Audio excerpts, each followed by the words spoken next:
ఔరా ఈ రచనా చమత్కృతి ఏమియో గాని ప్రకృతి సౌందర్యం నధక్కరించుచు కురు సార్వభౌముడనైన నా మానసమును సైతం ఆకర్షించుతున్నదే. వీరు నా నుడు లాలించి ఉండరు కదా. ఏమీ వీరుల రూప లావణ్యాతిశయములు అపూర్వములే. ఈ త్రిజగన్మోహనాకృతులు ఎవరివై ఉండును? ఓయే మీరలెవ్వరు? ఇది ఏమి వీరు ప్రతివచనం బియ్యరు? మీరలెవ్వరు ఇచ్చట నుండుటకు గతం దేవి? ధిక్కారమా? కురు సార్వభౌమునకే ధిక్కారమా?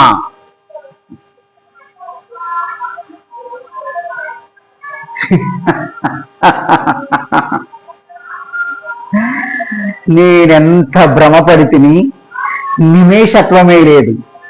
ఇది సజీవ మానవాకృతిని పోలిన సాలభంజికలు. ఏమీ మయుని విచిత్ర రూపకల్పన! లోకోత్తర కళాకౌశలము.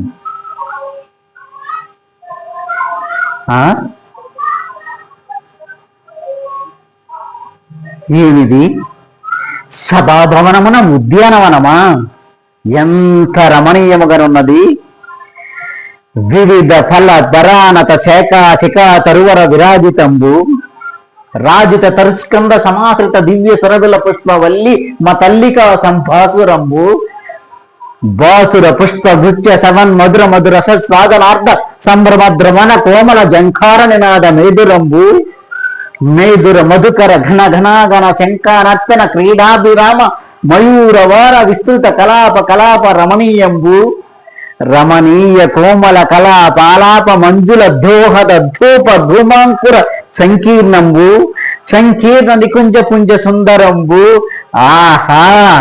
ఈ ఆరామ సౌకుమార్యం అత్యంత మనోహరంబు.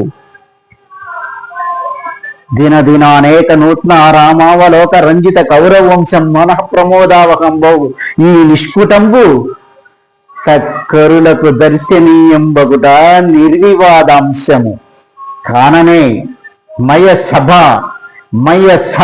అని సామాన్య జనుడు మొదలు రాజకంఠీరవుని పర్యంతము ఏకగ్రీవముగా దీనిని గురించి వర్ణించుట సరియే.